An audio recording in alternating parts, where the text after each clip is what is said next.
Hello everyone, if you can, once again, please turn on your cameras and ask questions during the lecture. And quick announcement first, today assignment 2 will be up on the course website. Since I'm making changes on the course website, it's harder to make sure that everything is consistent. So I'll own onto the assignment, So I'll only upload the assignment on the course website. And if you go to the class webpage, you'll find it up there. Okay? And as before, you'll have to submit the solutions on GradeScope. And assignment 1, I'm almost done grading. They should be returned to you graded by either end of today or early tomorrow. Okay. And for solutions, I'll also post them today. I have to hold off on posting them because due to some exceptional situations, I had to give a couple of students an extension. But they should be up today. All right. So that's about the logistics of the course. And today my target is to get to one of the most important algorithms in all of learning, which is multiplicative weights update algorithm. And I'm saying it's one of the most important because it appears in many disguised forms in many different branches. We'll say it in the context of online learning, but it really has many applications in just plain algorithms for approximation algorithms and things like that. People in economics discovered it many years ago, and it's been discovered many times across many different fields. And hopefully in the next lecture, we'll see two applications of this algorithm, one to a special kind of regression problem and one to boost it. Okay, but to get started with, last class we talked about online learning. And we saw an example online learning algorithm, which was this perceptron algorithm, which had a very simple guarantee, a very simple algorithm. And we also saw that one can view perceptron as some kind of stochastic gradient descent algorithm, right? And finally, we introduced this very important and more general framework of regret minimization, right? So there's a way to cast all online learning algorithms as a problem, or not all, but many important online learning algorithms as a problem where you're trying to perform as well as the best expert in hindsight. And that's important. Okay? And so just to recall, so learning with experts.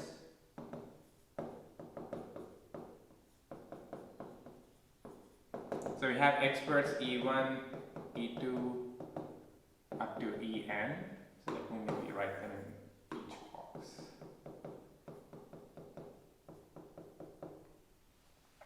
Okay, I'll also use D for the number of experts, right? And so let's say each day is the loss incurred by expert I on day T, right?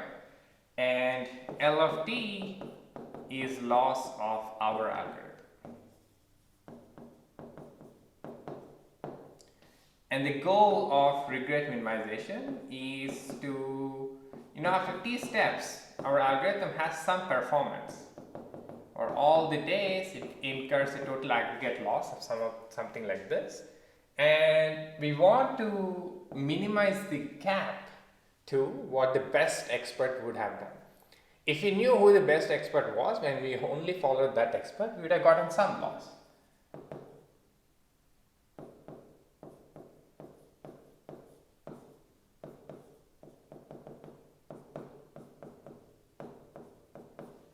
Okay? So you look at the best expert and compare the loss to that. So that's the regret. Any questions about this? Alright, so we have the problem set up almost fully now. So let's see if we can come up with some algorithms to minimize regret, right? So let's say, I have my experts E1, E2. Let me draw it slightly better.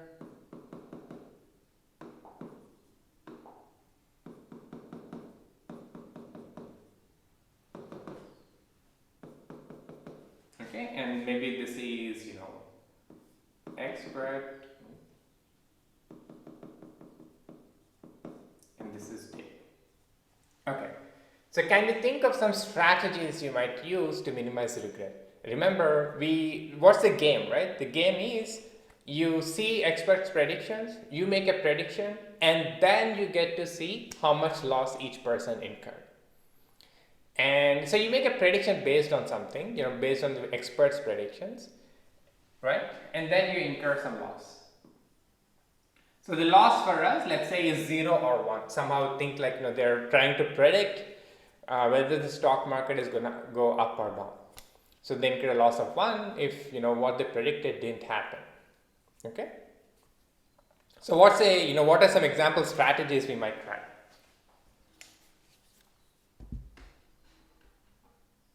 What's the most natural one you can think of?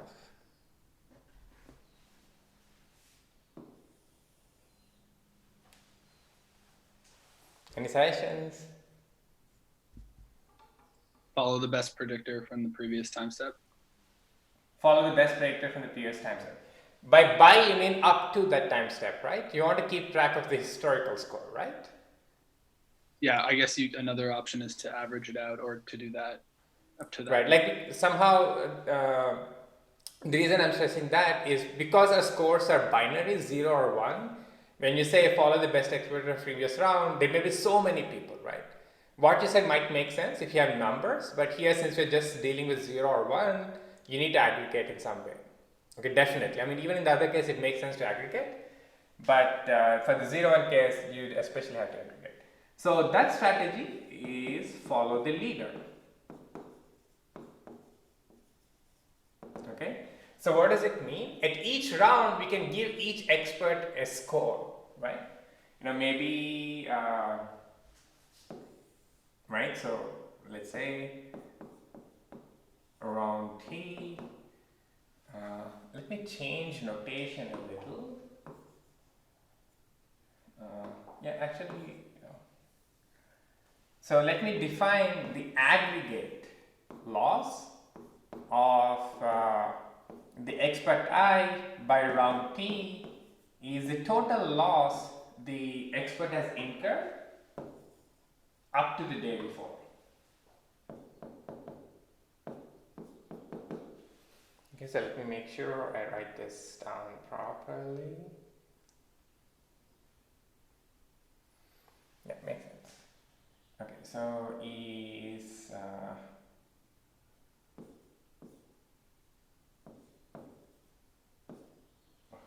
sorry.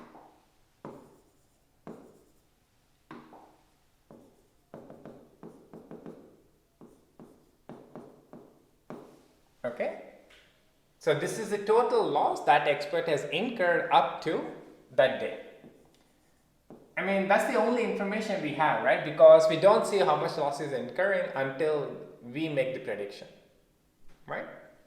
And the strategy is, predict according to the best so far. Okay? You look at all the people who have the best score so far, and who has the least score, just follow them, right? It's something that we often do in any case, but let's see, how does it do? What do you think its performance is? Can you think of a scenario where it does well or doesn't do well?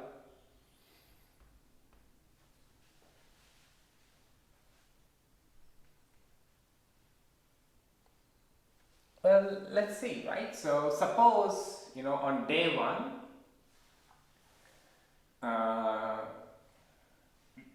we can even focus on just, let's say, 2 experts, right? So our prediction, and this is that's it. So let's say, if the first day we don't know anything and we decide to follow expert 1, right? And maybe expert 1 gets a loss of 0, and expert 2 gets a loss of 1, and The others, maybe they even get losses of 1. Okay. So we follow expert 1. So we incur no loss. So we get a loss of 0, which is good. But what can happen on day 2? So we are going to follow the leader, right? So who is leader here? The leader is the first expert. So we're going to follow the first expert. But what can happen on the next day? Any guesses? E1 can be incorrect. E1 can be incorrect, right? So it can happen that you have 1 here. Okay? But we've been following E1, right? So, maybe E2 gets a loss of 0 here. And so on. So our prediction gets a loss of 1. Okay, so maybe when it's a tie, we break the tie according to first player, so nothing changes. The best expert is still 1. Okay? But what can happen again? Maybe the losses are again the same. So we make a loss of 1. But who is the best expert now for the next round?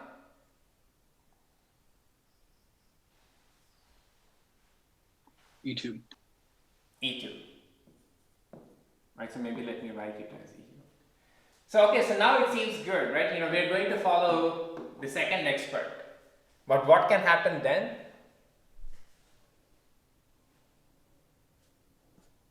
Expert 2 gets it wrong. Exactly, right? So somehow, if you just keep chasing the leader, then the leader might be wrong exactly when we made the decision to stick with that person. Right? And so on and so forth. So you can see that what's happening here is we are tracking the expert, but only until so far. And the next time when we're almost ready to pick that expert makes a wrong prediction. Okay? So if you think about this here, we are making a mistake every round, right? The expert that we picked is wrong the next day. Okay? So there's no going around that. We are trying to minimize the regret in the worst case scenario. We have no control on how the experts are going to predict. But nevertheless, we still want to minimize the regret, which is the gap to the best expert. So what is our loss here? What is the loss of our algorithm here?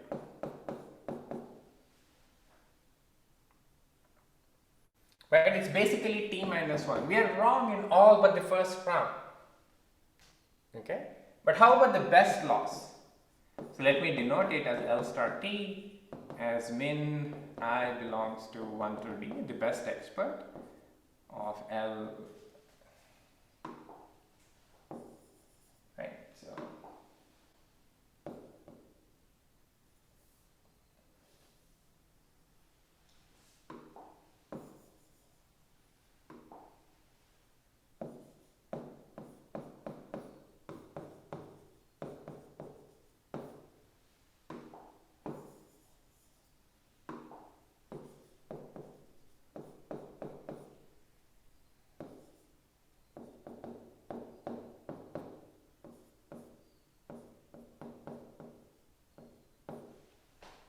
okay. So our loss is basically full. And what's the loss of the best expert?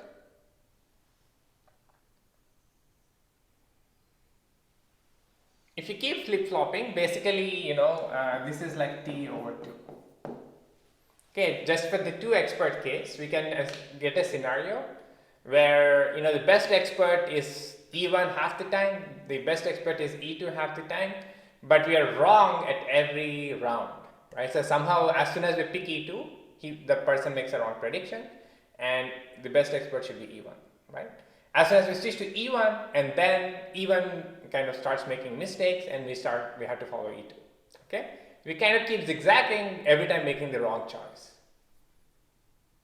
Okay, so you can see that there's a big gap here in the sense that, okay, it seems like we are doing t mistakes and the best expert is making t over 2 mistakes. But in fact, you can push this example so that our algorithm makes the worst possible choice every time. Okay? And somehow you end up with a scenario where the can extend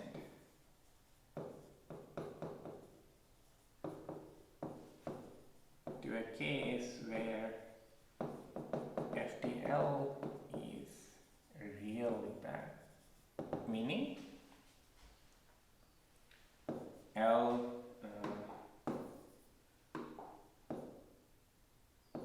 A star of T, which is best expert's loss,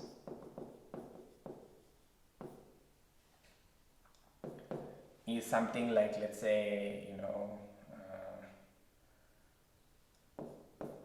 T over T, and A of T, our loss is basically T. Okay, so we just with two experts. I mean, here in this toy example, when we're flip-flopping between two, we didn't use any of the other experts. But you can imagine extending it to the case where basically in each round, the first expert makes a mistake, then we go to E2, we start following E2, and immediately E2 makes a mistake, and then we start following E3, and then immediately E3 makes a mistake, and you keep cycling through them. So you are wrong in every round, right? But the best expert is correct in all but one round. That can happen. Okay? So you can cook up the scenarios where follow the leader does really badly. Okay? But what can you do overall in these cases? So let's see. Does this make sense? Any questions? I'm just showing really that this simple and natural idea follow the leader can backfire really badly. What else can we do? Any other suggestions? Follow the leader is the most natural thing, right? Where you just follow the best expert. What can we do? What are we missing in this picture here?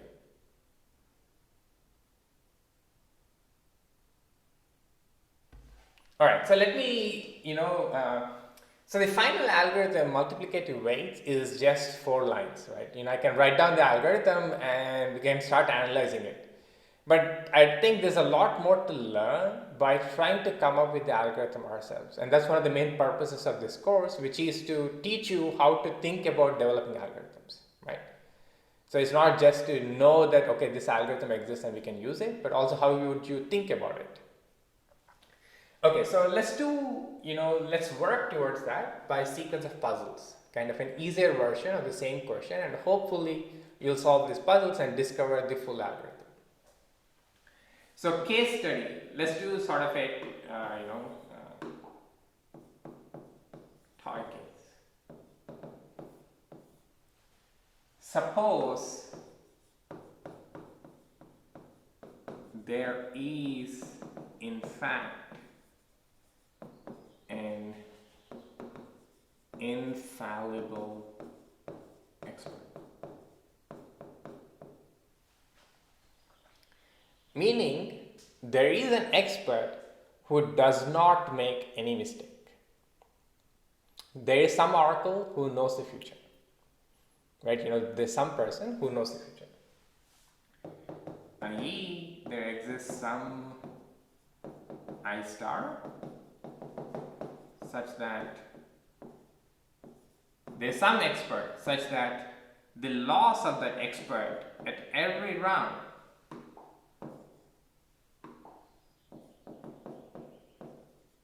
is 0. Okay, but we don't know who that person is. Right? And even in this case, you can see that we might end up in if you just use follow the leader, even in this scenario, you might end up in a situation where follow the incur incurs a loss of D, whereas clearly the optimal expert incurs a total aggregate loss of 0. Right? So what's the best we can hope for here? If we knew we are not getting any loss, so we should target that. At the very least, we should get very small, very close to 0. Right? Can we do that? How about that? Any suggestions for that? So imagine again, right? You have this sort of table. There's E1, E2, up to En. They are incurring some losses in each round, like let's say whatever 1, 1, 0, 0, so on. But there's some guy, some person, Ei star, right? Let me maybe use green color. Or orange color. Ei star who always gets a loss of 0, right? But we don't know who that is. Okay? How can we find that person? Or what's the best regret we can achieve really? Any suggestions? One thing you could do is like keep track of which experts so far have had like all zero or like have been like all correct so far, and then out of those experts do like a majority vote.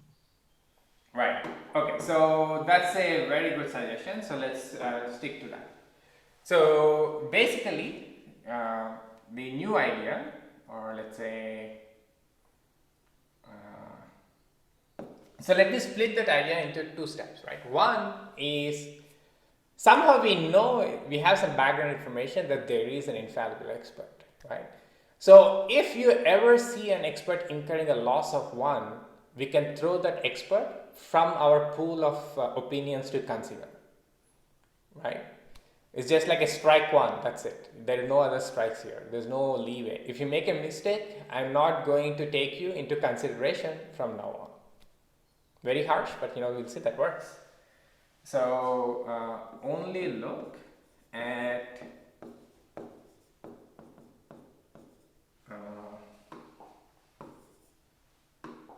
experts with no strikes so far. Maybe let me not use that. No mistakes so far.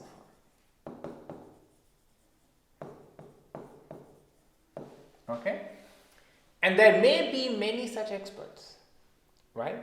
In fact, if you just say, okay, follow the person with the least index among all of these things, then it's kind of, you'll still end up in the same situation as something like follow the leader, where maybe the last expert is the one who is infallible, and every time we pick the next person, that person starts making a mistake, right? So what can we do then? Only look at experts with no mistakes so far. And the second idea is, among all these people who haven't made any mistakes, it makes sense to look at the majority opinion, right? So follow the majority opinion.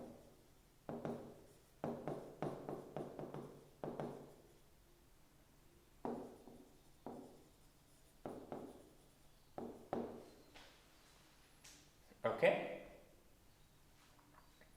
Does it make sense? Alright, so let's call this algorithm follow majority alive, meaning you're following the majority opinion of all the experts who you kept alive so far. Some experts you just threw them out from your pool of experts to consider. Alright? So more formally, the algorithm would be something like this.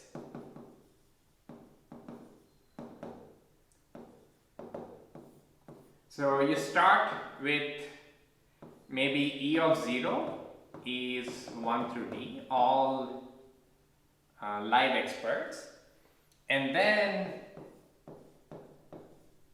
on each day T equals 1 through T,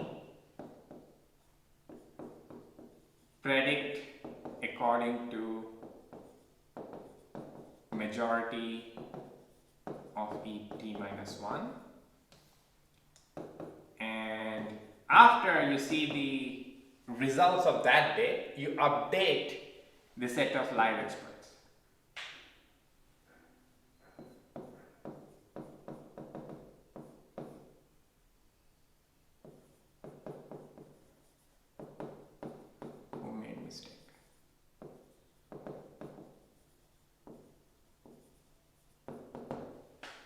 Okay, so that's it. That's a very simple algorithm. And as it happens, this algorithm does remarkably well.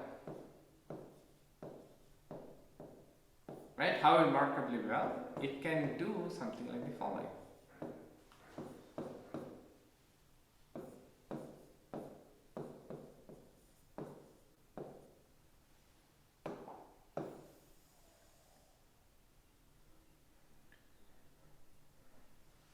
So the algorithm, no matter how many rounds you run, you can run this algorithm for 1,000,000 years, but under the assumption that there is an infallible expert, the total regret is at most log of d base 2. It doesn't depend on the day, right?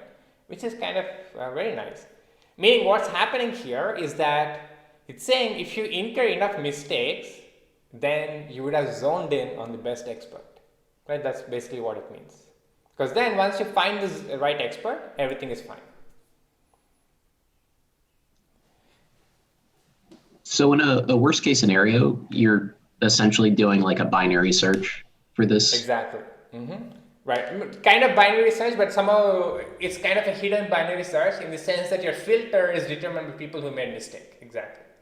So that's a good picture to keep in mind.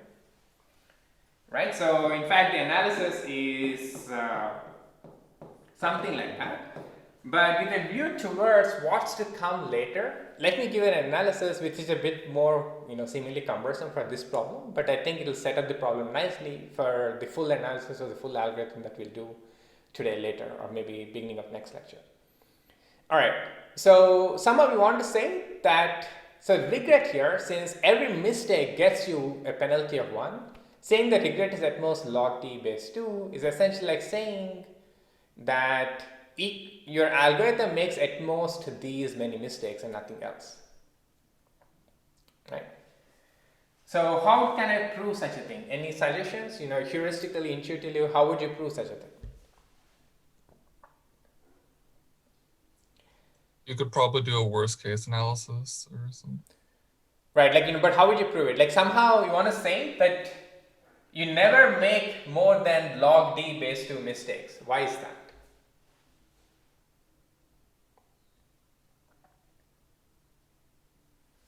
You can see it's here, right? So basically when you predict according to majority and you are wrong, what does it say about the number of alive experts for the next round?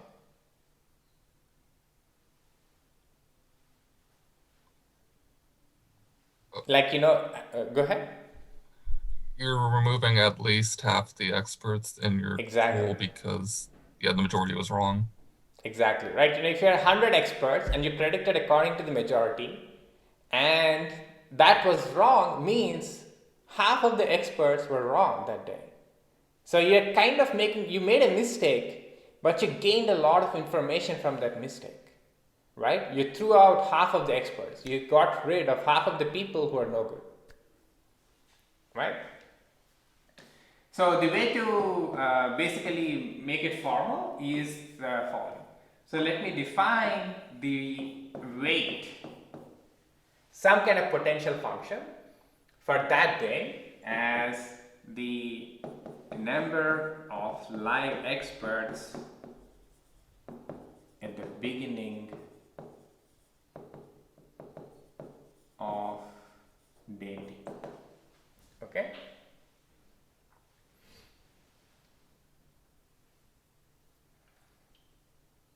Maybe actually let's do at the end of day t.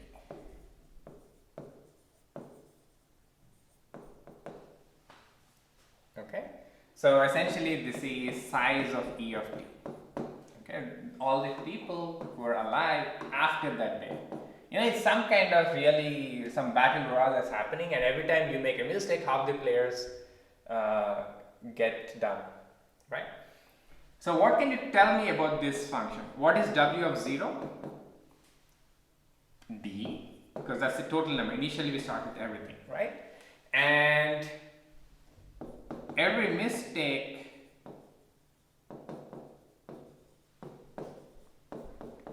leads to it decreasing by a half. So if you make a mistake, then that day you reduce the size of live experts by half. Okay, so if A of t is total number of mistakes made by end of day t, right? Then what can you tell me about W of t? How does that relate to A of t? The aggregate total of mistakes that you made so far. What can you tell me about the total weight on a particular day?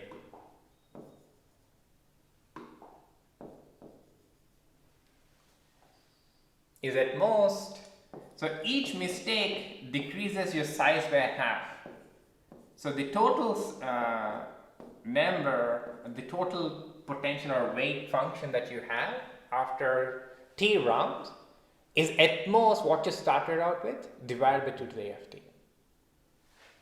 Right? So this is d by 2 to the a of t. But we also have a lower bound on this guy. And what's the lower bound? What's the lower bound on the total weight? 1, right? Because there is at least one expert we know will survive all our cut downs. Because that person never makes a mistake. There could be many infallible experts. That's okay. And maybe your algorithm never makes a mistake for some reason, and luckily, like you still have a lot of experts. But the point is that every mistake gives you some information. So this in turn implies that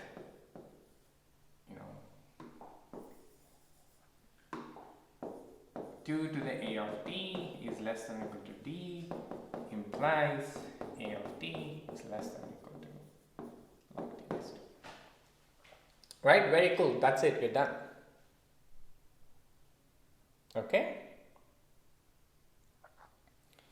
Is that the end of story? What do you think? I mean, this assumes that you have an infallible expert, but I don't think you can make that assumption. Yeah, I mean, that's a very, very strong assumption, right? Like, no one is really infallible. We should give some leeway. Imagine had an exam where if you miss 1 point, then that's it. That's the end of story, right? So the problem is that the assumption of an infallible expert is way too strong. So what can we do without it? So now suppose that there is no infallible expert, but there is a difference in the expert. There is one expert who does very well, there is some other expert who doesn't do very well. So we still want to weed out the bad experts and kind of focus on the good experts. So how can we do that when there is no such a stark dichotomy? It's not just like black and white, right? One person is wrong, one person is right. So there is some sort of in each round one person is right, in some other round the other person is wrong, and so on. So how can we mitigate this middle ground? How can we develop an algorithm which can still do something nice? So let's take a 5-minute break, and when we come back, we will sort of develop the algorithm that we just saw into something that works even when there is no infallible expert. Okay? So think about it in a 5-minute break that we have. We'll resume at 10:40. Okay, so where were we? So we're in this scenario where now it's no longer true that there is an infallible expert. So we want to allow some margin for error. Like, earlier, if an expert made a mistake, that person was just out of the game, right? But now, we want to allow some margin for error. So how can we do that? What's a nice way to do that? Any suggestions?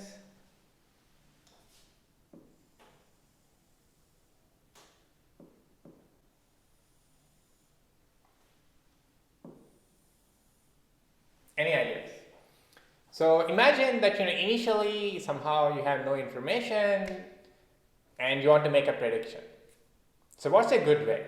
If you follow the previous round, so we are kind of predicting according to the majority of experts, according to the prediction of the majority of experts. right? So you look at all the experts who were alive, and we looked at the majority of their prediction. But what would be a kind of a smoother way of doing that? Some kind of like weighted combination of them based on how well they've Right. done so far or something. Exactly.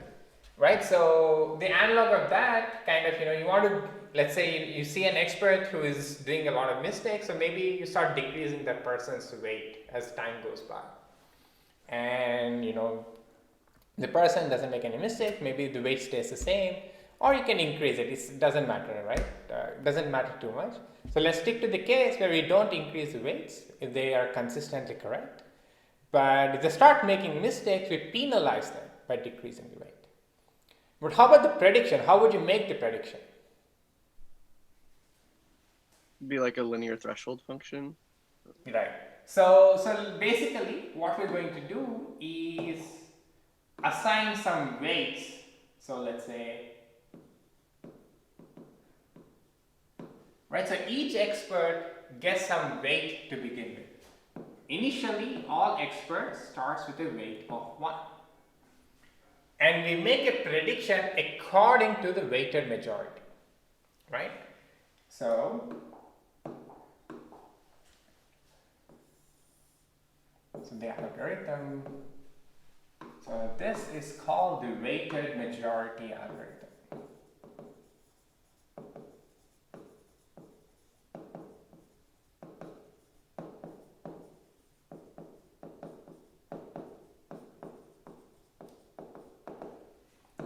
So you initialize all weights, let's say WT, W of little w of t comma I, 0 comma I is 1. Right, so all experts start with a weight of 1.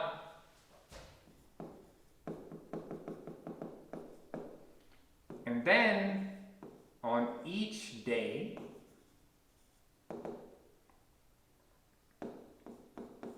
if some, so let me first say it in words, right? I think, everyone, it's fairly intuitive. So predict according to weighted majority.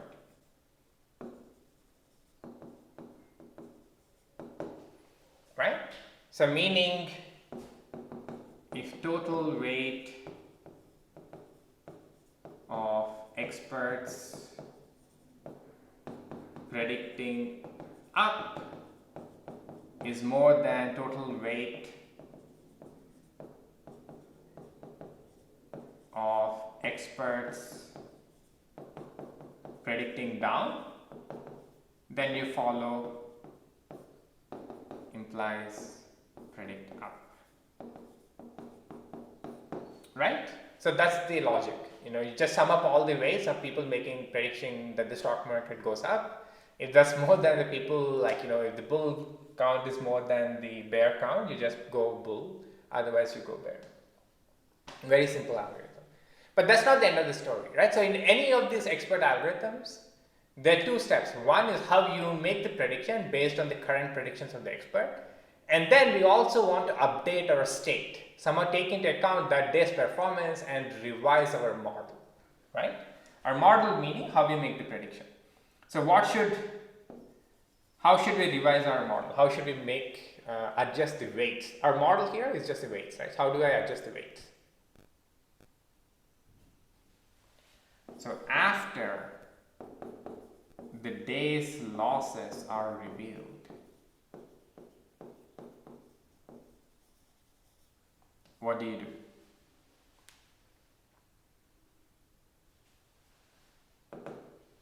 Any guesses? How should I adjust the weights? In the case of in the infallible case, what did we do? If someone made a mistake, effectively, what did we do to their weight? We just made the weight 0, right?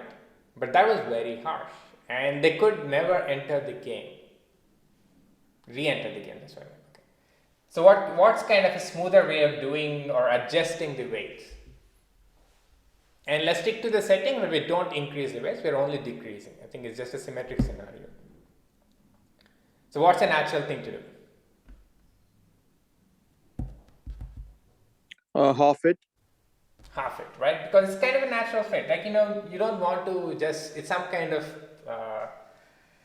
even half might seem a little harsh to some people. Every time you make a mistake, your maximum possible score goes from 100 to 50. But, it's okay. You can start with that and see if you can adjust that, right? Basically, we are penalizing them a percentage. That's the thing to keep in mind, right? That's why this entire setup is called multiplicative, in the sense that you're always updating the weight in a multiplicative manner, right? So after the day's losses are revealed, if EI was correct, then you don't change their weight.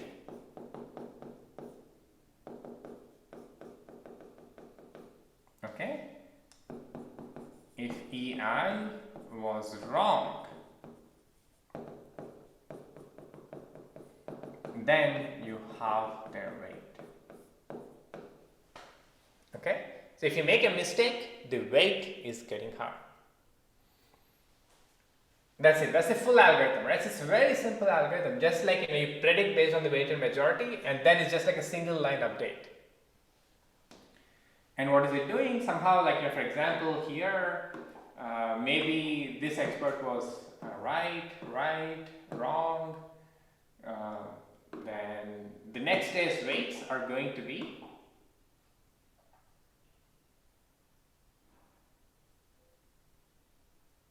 so maybe actually let me write it this way. So let me write. I didn't allow space for day 0, but let me say. Okay, never mind. So this person made a mistake, so the weight is going to become half, 1, 1, half. Right? They started out with ones and then they are getting half. Maybe next day, this person incurred a loss of 0. This was 0, 1, 0. So then the weights again change, right? So the expert 1 was correct, so the weight didn't change. Expert 2 was right, so the weight didn't change, and then here the weight gets halved, and here it stays half, right? So on and so forth. You're adjusting the weights every day. Okay?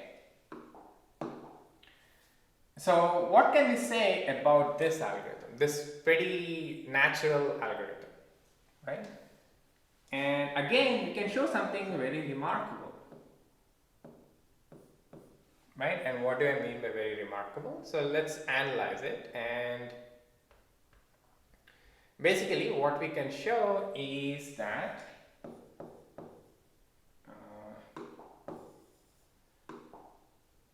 loss of our algorithm after t rounds, okay, is at most a factor of 2.4 times the loss of the best expert, which is kind of nice. You're getting some kind of multiplicative thing plus log d base 2. There is some additive loss you incur, okay, which depends on the dimension. It kind of makes sense, right? Even in the case where there was an infallible expert, a star of t was 0. Right? This is the best loss of any expert. Right? And this is our loss.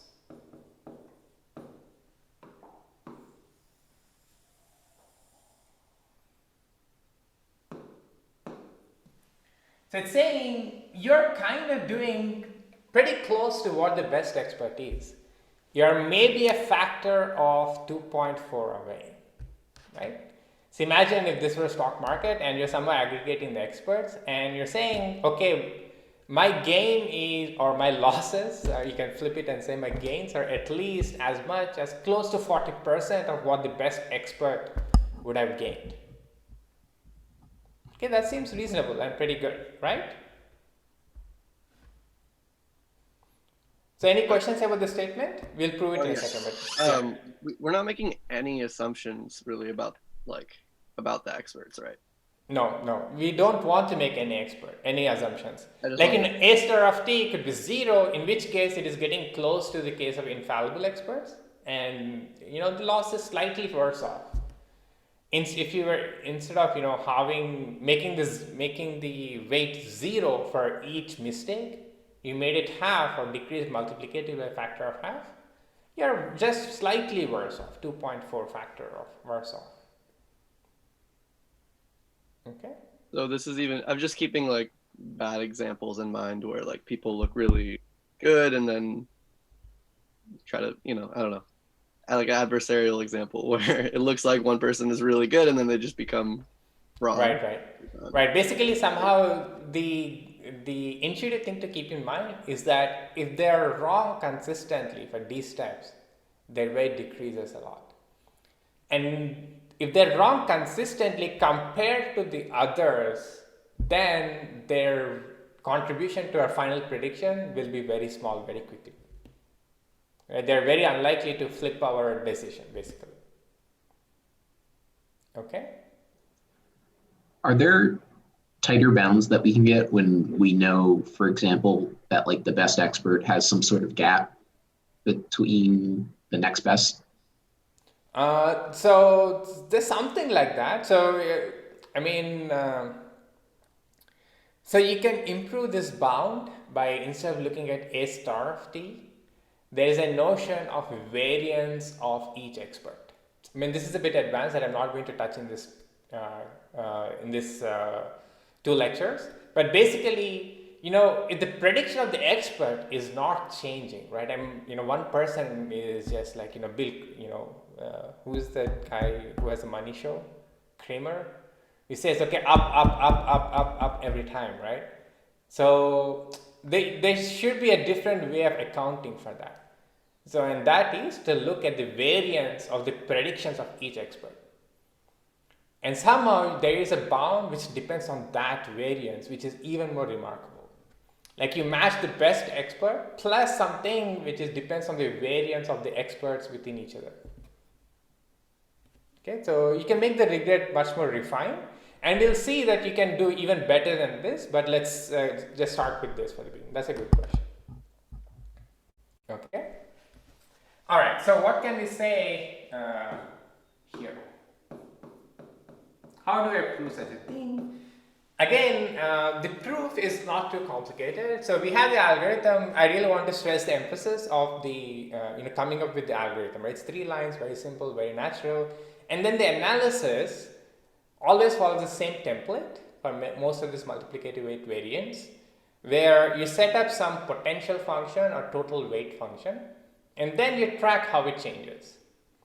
Okay, and once you have this template, there is unfortunately some arithmetic that needs to happen, but the main idea should be clear. So don't get lost in the arithmetic for now. Try to the main thing you should get out should be the definition of this total weight and how to track that. Okay, so how do I prove such a thing? As I said, we'll use something like the potential function that we used before. And the potential function we'll use here is the total weight of the experts at the end of each round. Okay, is summation I equals 1 through d of w p comma I. So which is total weight of experts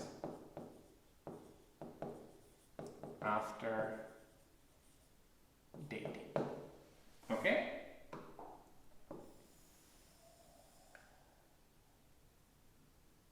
I mean, it's just some quantity the algorithm is keeping track of, and we'll use it to gauge the performance, right?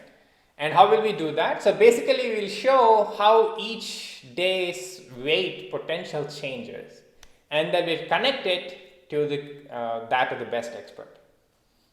Okay? Make sense? All right, so how can I, first step, I want to relate the weight of one day to that of the previous day, the total weight.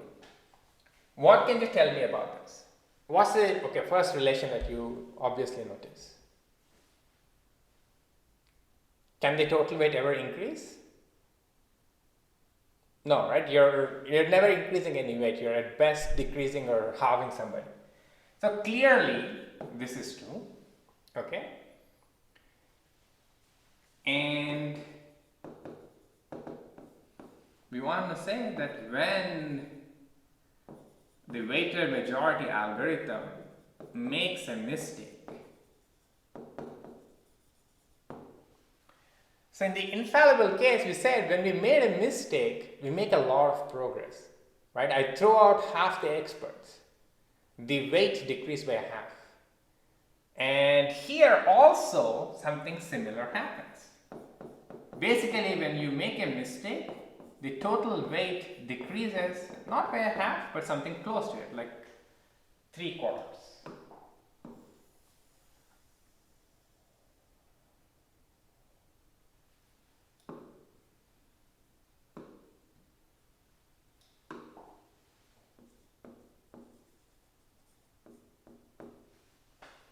Okay, so if you make a mistake on a day, then 3/4 of the weight changes. And what's the intuitive reason for that? Can you, I mean, we'll do the arithmetic soon, but why should something like this happen even, right? Why do you think? At least half of them get halved. Right, exactly, right? You know, at least half of them are wrong because you're predicting according to the majority. So their weight decreased by half. So somehow the total weight decreased by 1/4.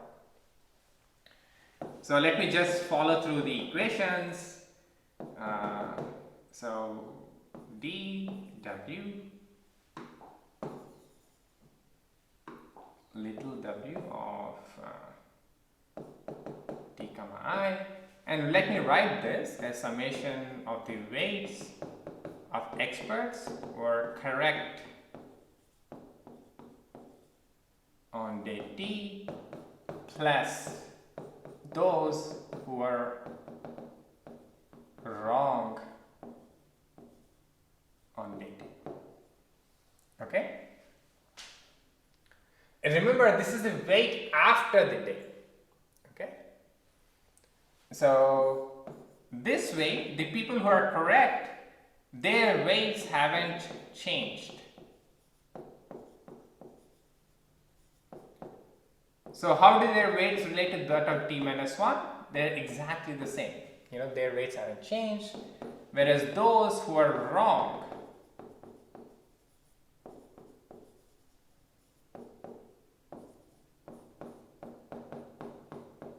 are halved. Okay? But WMA made a mistake. Implies half the weight or greater than or equal to half the weight was on wrong experts. Right? So basically we're done now. I can say that this is less than or equal to the weight of the correct experts is at most half the total weight on previous day. Right? And the weight of the wrong experts is again half, who again got decreased, so which is 3/4. Okay, that's it. So the summary of this is we showed that the weight is become 3/4. So as a result, after t days, the total weight is at most. So each mistake costs you 3/4, right? So just as before then, I can tell you that, hold on, so let me write it. So proof of theorem. So let's just jump to the analysis of the theorem. So we know that each mistake cost you 3/4. So what can you tell me about the weight after t days? We started out with the total weight being d. Each mistake costs you 3/4. So if you make these many mistakes, if that's the total loss you incur, and then the final weight is at most this much. 3/4 raised to the power a star t. Oh, sorry, not a star t, but a of t.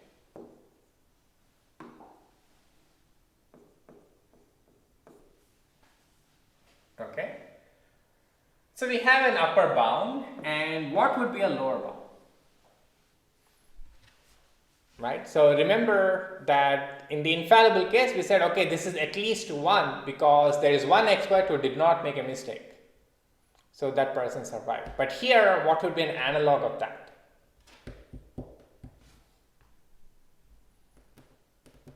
What can be a lower bound? So remember that this is sum of the weights of each expert. Right? So there is at least one expert who is doing something nice. So if you look at the best expert, what is that person's weight? Right? So my claim is that W of t is at least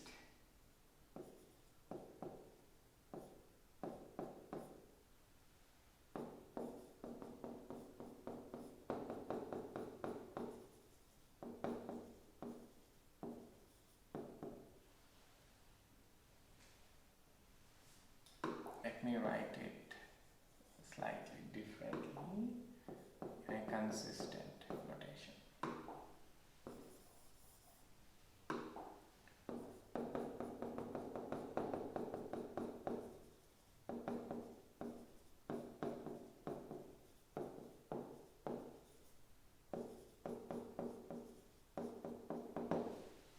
Okay, so each expert, whenever they make a mistake, their score decreases by a half, right?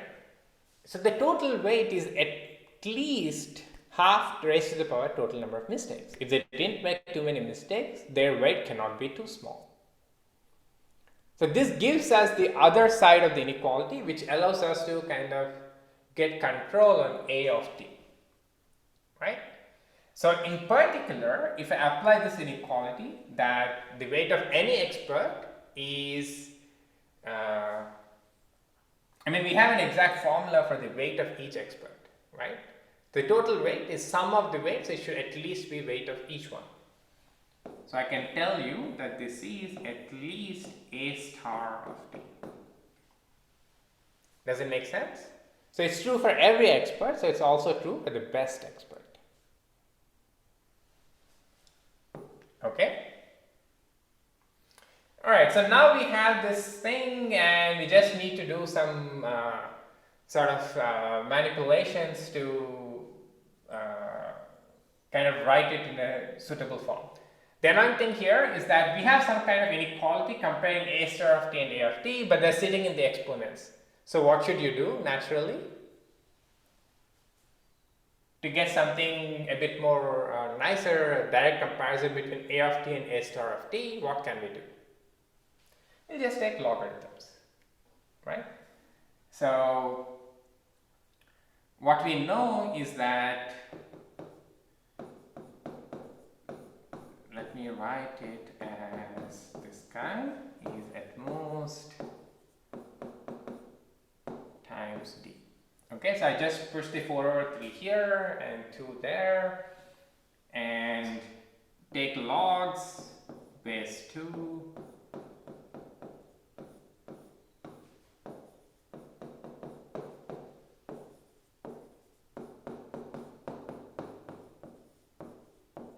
okay, and this is exactly what we claim, right? So this tells me that the loss of our algorithm is at most 1/log 4/3 base 2 times a star of t plus log d base 2. Okay? And you might wonder if this log 4/3, I mean, then if you just run it in a calculator, this is something like 2.4. Okay? So this tells me that my performance is kind of close to that of the best expert. It is not too far, it's maybe 2.4% away. Right? Plus some log d term. What does this tell me about the regret of the algorithm? Right? So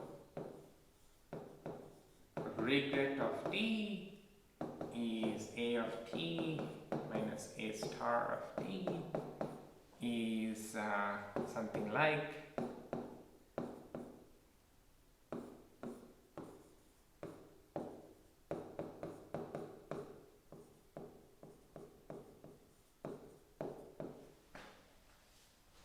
okay. It seems nice, you know, you're getting something where the regret is not too bad. But imagine, so I want to say that this is still not as satisfactory as we should be, right? As we should want. Can you tell me why? Like, what can we hope for in the best case scenario? So we are getting a factor of 2.4, which seems nice, but first of all, the factor 2.4 seems very high. You know, 40% or 30% compared to the best expert is quite a, I mean, you know, you'd like to match them exactly, right? And you can also see that if you think of regret, which is the gap to the best expert, this gap could still be growing with time in a very unsatisfactory way, right? Particularly if you look at the average loss, this could still be increasing or like a constant with time. So what can we do to do better? So the next natural question is whether this factor 2.4 can be improved. So what do you think? Can we do something better than this and get something better than 2.4?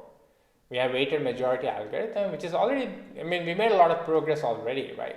If we just followed the leader, that was almost like a factor of d away. You know, if you had 1,000 experts, then it was like 1,000 times worse than the best expert, potentially. Weighted majority is already making a lot of progress. It's only 2.4 times worse, maybe. But the natural question then is, what is the limit of this process? Can you actually match them exactly? Can you do better than 2.4? Or what's the limit? Then any guesses? So it turns out that you can play with this constant, right? We said, okay, decrease each expert's weight by a factor of half. And that somehow led to this log 4/3, okay? And you can play with this constant, you know, maybe instead of decreasing by a half, I decrease by 2/3, right? And that gives you, it turns like, you know, you can play with this constant and some other tricks to improve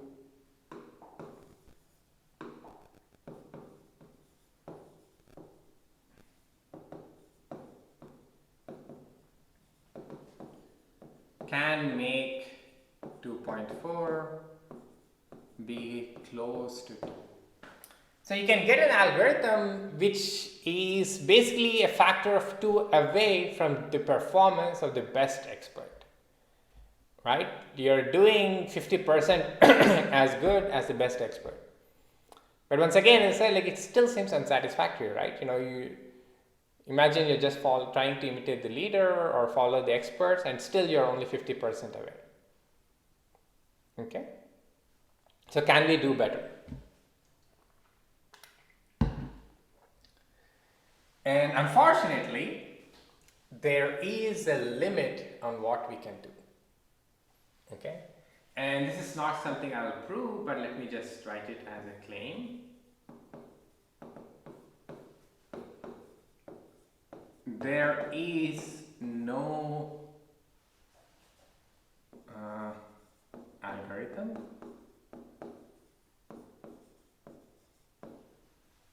that can do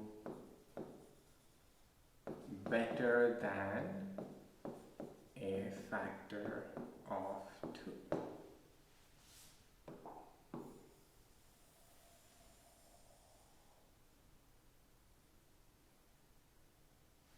Okay, but I intentionally left a gap here.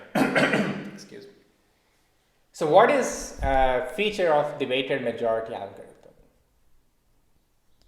There's something kind of very rigid about it. And what is that?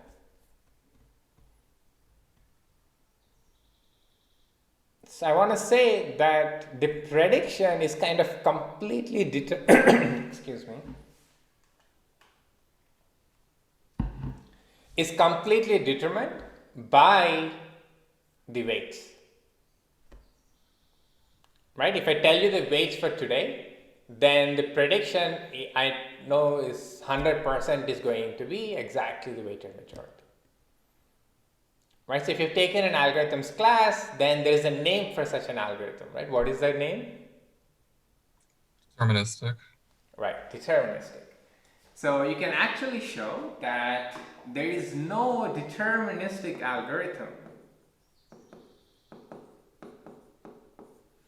that can do better than a factor of 2.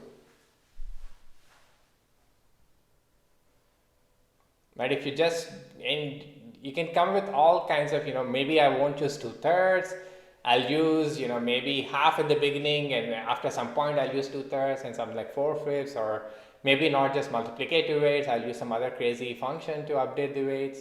None of them can do better than a factor of 2. Right? So it's kind of a bummer that you cannot do better than a factor of 2. But there is a reason I'm putting this deterministic here, right? So to follow the punchline, we'll see that on the other hand,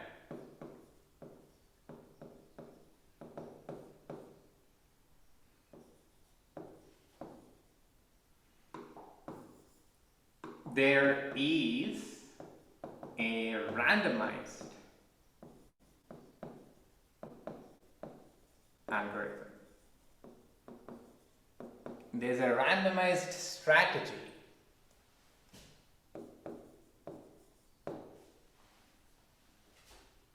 that satisfies A of t is less than or equal to A star of t plus something. So the factor is 1. Okay, so that's the main thing. And plus 2 times square root of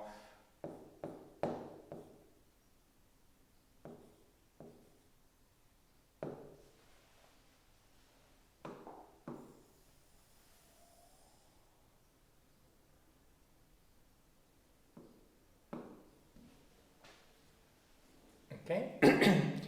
You can in fact get just a factor of 1, and the gap in addition is just the square root of t times ln n. Okay? So go ahead. Yeah, Professor, what is n in this case? Oh, 'Cause- sorry. I didn't mean d. Thank you. Okay. Right, sorry. Yeah, ln d. I mean, it's a natural logarithm. Thank you. Okay? And one more notable thing about this is if you think of the average regret, right? This is not a one-shot game, right? I'm running this over the entire year, let's say. Then the average regret, which is like by t, is at most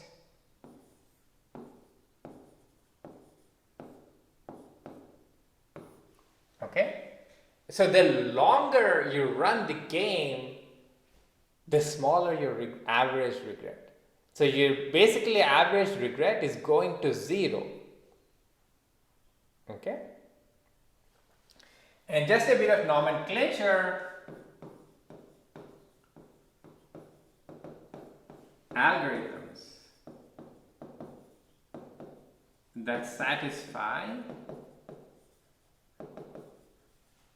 regret of t divided by t goes to 0 as t goes to infinity, okay, are called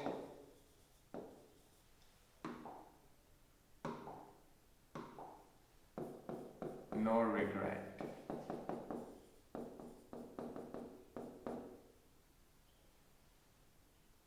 No.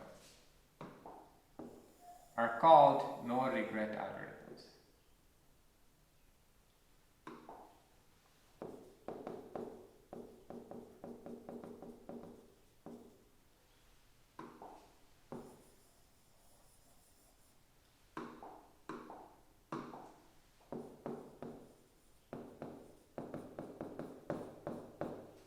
Okay, so somehow your gap from the best expert, the average gap is rapidly going to, not rapidly, but is going to 0. Then these are called no regret algorithms. Okay, and so you should ask one question here. So the algorithm is randomized, right? But I wrote in a statement which is kind of, fixed inequality. Does it make sense? Right? So the algorithm is randomized. So I should change something or some way I need to fix this statement somehow, right? And so the algorithm is not going to achieve this guarantee all the time, but this will be true of the expected performance of the algorithm. Okay? And this is, if you go back to what we did in the first section of this course, especially with respect to stochastic gradient descent, this is a little bit like that. So you look at the expected loss that our algorithm incurs and compare that to the best loss. And we are off from that by an additive term, which is square root of t times log d. Okay? Any questions about the statement?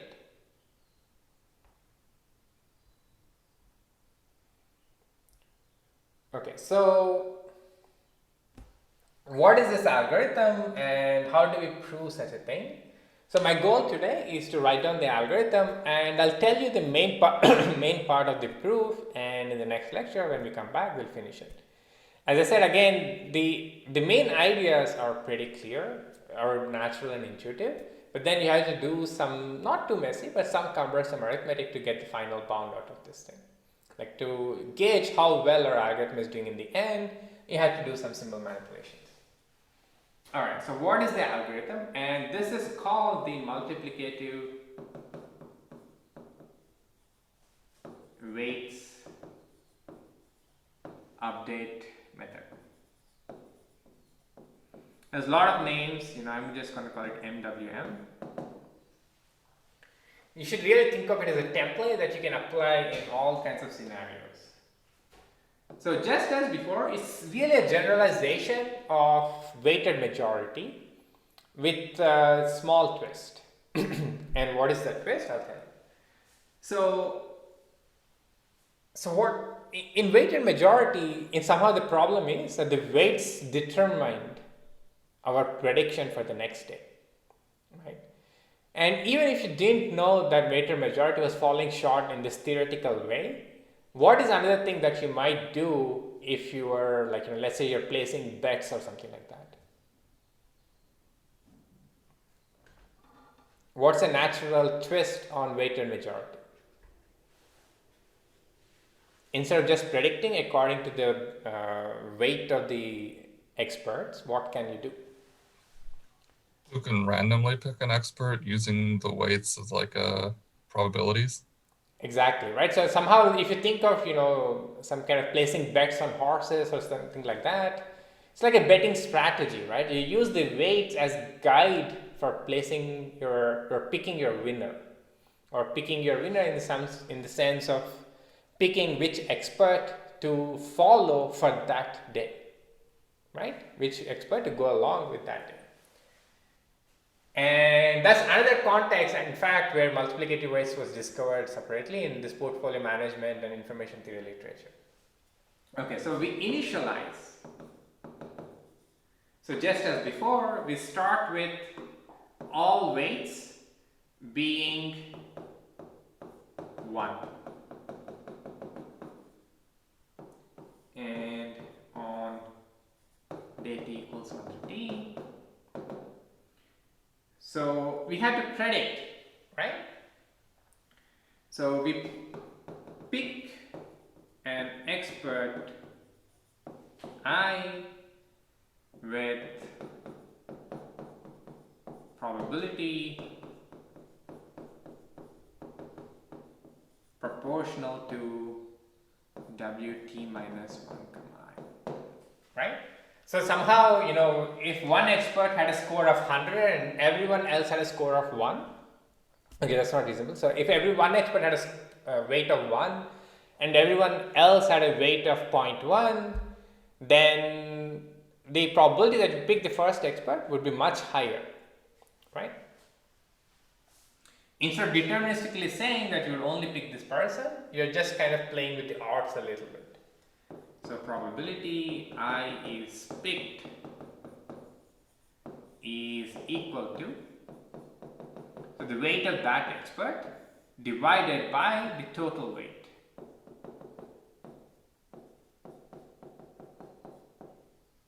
That is just like odds. So the weights determine the odds, the relative ratios of each person. And then you predict according to EI. Okay? So you picked an expert with probability proportional to this and you predict according to that.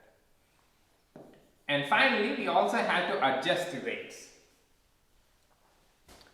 And how can I adjust the weights? Well, the adjustment is in the title, right? Title of the algorithm, which is multiplicative weights. So more or less, the adjustment actually doesn't change. It's the same formula for updating the weights. What changed is only our prediction mechanism, right? And so if EI makes a mistake, then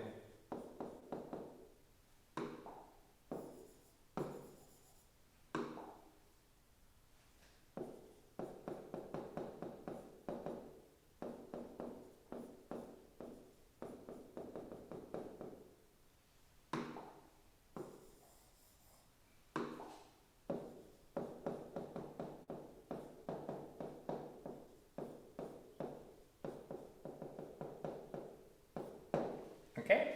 So if the expert made a mistake, then you decrease that expert's weight. But before we were harsh and said, okay, you decrease the weight by 50%.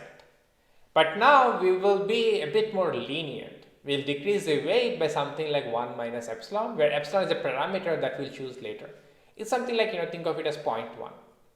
Right? If you make an expert, I'll decrease your weight by a factor of 0.9. Right? But keep in mind that if I tried the same twist with the weighted majority algorithm, where I say, okay, you just decrease the weight by 1 minus epsilon, but I did not change the prediction rule, you don't improve the analysis too much.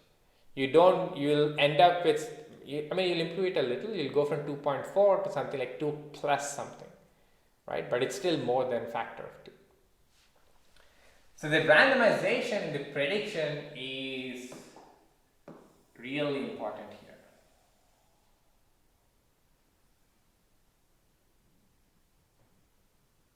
Professor? Yeah? So on each round, are we only decreasing the weight for the expert we picked, or for every expert that got it wrong? Oh, that's a good question. So it should be for all experts. Right. Yeah, that's very important. So we want to use all the knowledge that we gain, right? So for any expert, J, yeah, let me change the letter. Thanks for pointing that out. Yes, so you decrease the weight of all the experts. It's really exactly the same as the weighted majority algorithm, with one twist, which is that you're, instead of making the prediction according to the weighted majority, you're picking an expert with weight proportional to, with probability proportional to the weight, and going along with that expert. Okay? Any questions or any other questions about this? And there are actually many other algorithms which are also no regret algorithms and can get the square root t square root log n. But multiplicative weights is one of the first and easiest to analyze, and has many other applications, has other applications as we'll see. Okay? Right, so now, so what's the, I don't think I have full time to completely finish the analysis. So let me kind of sketch what goes into the analysis, right? So what do you want to say? So you want to say that the regret, so the statement is that this algorithm actually, so instead of saying there is a randomized algorithm, I can now go back and say multiplicative weights method satisfies this. Okay? And what is this? We want to show that the expected performance of our algorithm, right, is very comparable to that of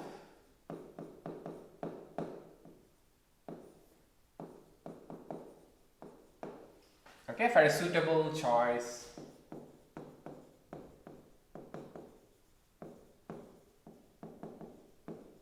of epsilon.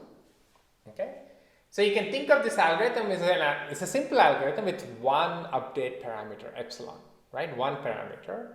And again, this has some connections to stochastic gradient descent, where you can think of this epsilon as some kind of step size, right?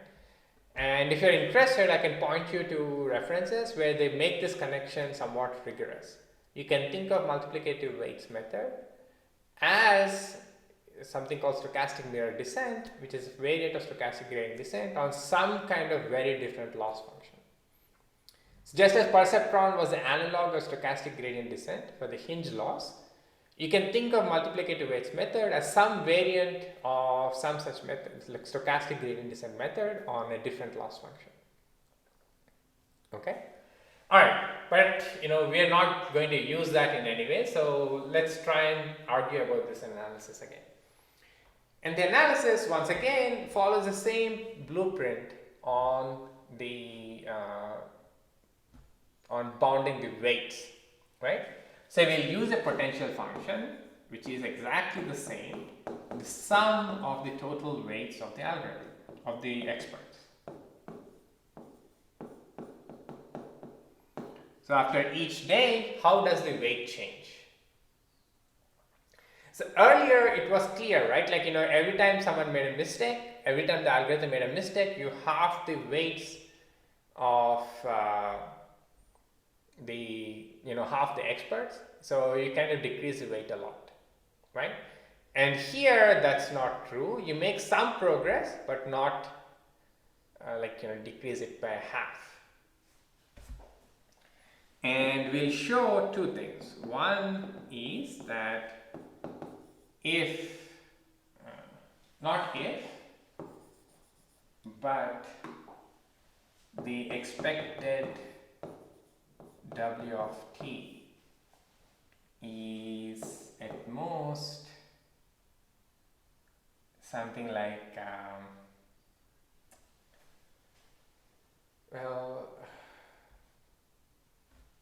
so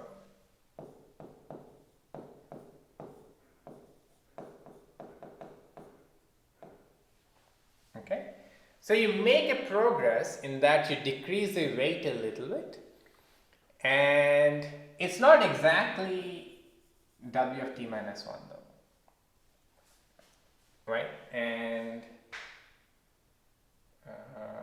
well, actually, you know what?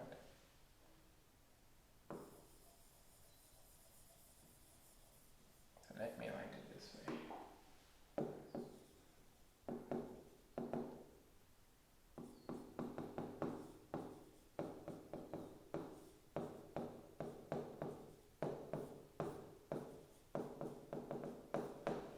Okay, so we will once again show an upper bound on the total weight, but it's something randomized, right? The algorithm itself is doing something randomized, so you have to do something randomized as well. And what this is, I'll explain in the next class. And to complement this, we once again show a lower bound on the weight. And what's a lower bound on the weight of any expert under this algorithm? Let's say after t rounds. At the end of day t, I want to say that the total weight is at least something. In particular, the total weight of the best expert is at least something. And what is that something?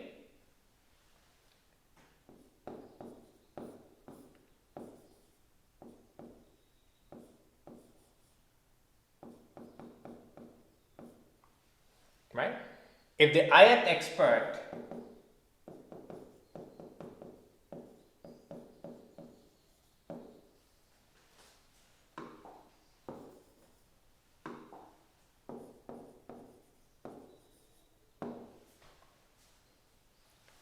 so we will show analogous inequalities as before.